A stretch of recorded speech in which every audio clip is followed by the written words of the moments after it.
নমস্কার বন্ধুরা, মিরাজ কিচেন ডায়েরিতে আপনাদের সবাইকে স্বাগত।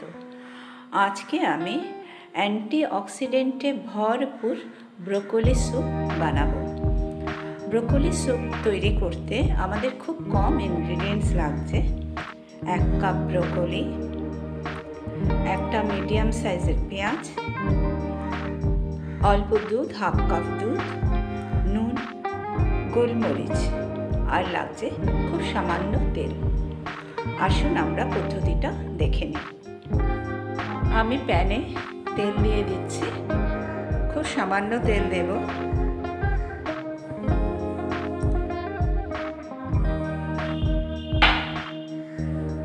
এবার এর মধ্যে আমি পেঁয়াজ দিয়ে দেব। এটা মিডিয়াম সাইজের একটা পেঁয়াজ কাটা।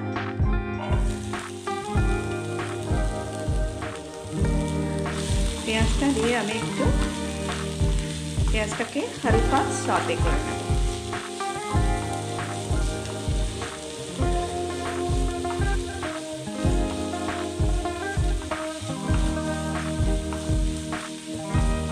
জাস্ট কাঁচা গন্ধটা চলে যাবে, হালকা ট্রান্সপারেন্ট হবে পেঁয়াজটা। এবারে এর মধ্যে আমি এই কেটে রাখা ব্রোকলি এটা দিয়ে দিচ্ছি। আচ্ছা, এই ব্রোকলির কথা বলতে গিয়ে একটা কথা মনে পড়লো, এই ব্রোকলিতেও কিন্তু ফুলকপির মতো পোকা হয়।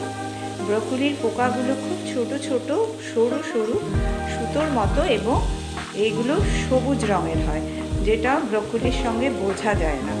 তাই ব্রোকলিটা ছোট ছোট করে কেটে সবসময় চেষ্টা করবে অল্প সামান্য নুন দিয়ে ঠান্ডা জলে ভিজিয়ে রাখতে, তাহলে পোকাগুলো থাকলে বেরিয়ে যাবে। যেহেতু আমি ব্রোকলিটা ব্লাঞ্চ করিনি, কাঁচা ব্রোকলি এতে ডাইরেক্ট দিয়ে দিয়েছি, তো বেশি এটাকে ভাজা যাবে না, জাস্ট এটাও একটু হালকা সটে করে এবার আমি এতে জল দিয়ে দেব। এখানে 1.5 কাপ মতো জল আছে, আমি হাফটা রেখে দিলাম, তার মানে আমি 1 কাপ জল এখানে দিয়ে দিলাম। যদি পরে লাগে তখন আবার দেব। এইবারে আমি এর লিডটা বন্ধ করে দিচ্ছি। এটা বয়েল হতে দেব আমি অন্তত 5 মিনিট।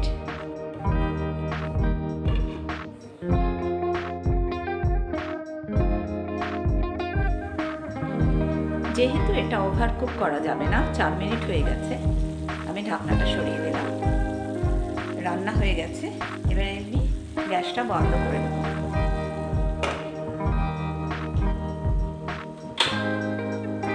আর এটাকে ঠান্ডা হতে দেব কিছুক্ষণের জন্য। ব্রোকলি ঠান্ডা হয়ে গেছে, এবার এটাকে আমি পেস্ট করে নিয়ে আসছি। ব্রোকলিটা পেস্ট হয়ে গেছে, এটা আমি প্যানে ঢেলে দিচ্ছি।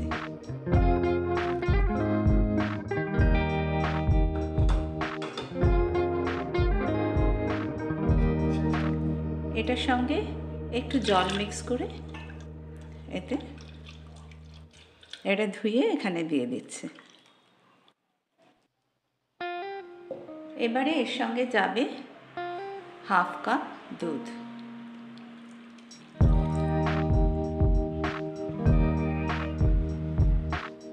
আর এতে দেব 1/2 চামচ নুন, যদি দরকার হয় পরে টেস্ট করে আবার দেব।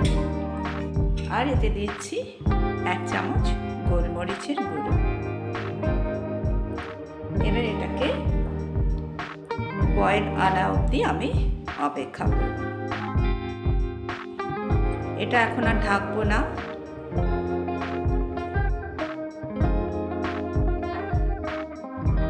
খুব সুন্দর ঘন ক্রিমি স্যুপ হয়েছে, ভালো করে ফুটে গেছে। এটা আমি আঁচটা কম করে দিয়েছি, এবারে নিভিয়ে দেব। Soup ready.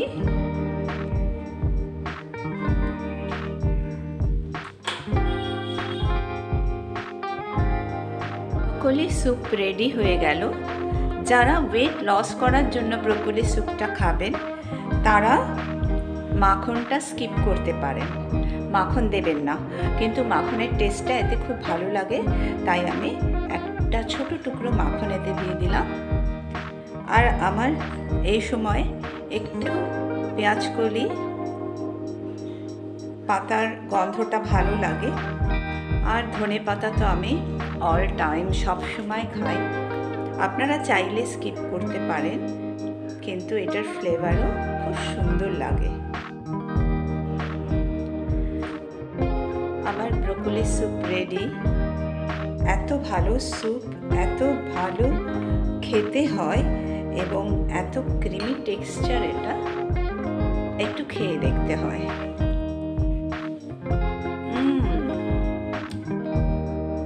অসম।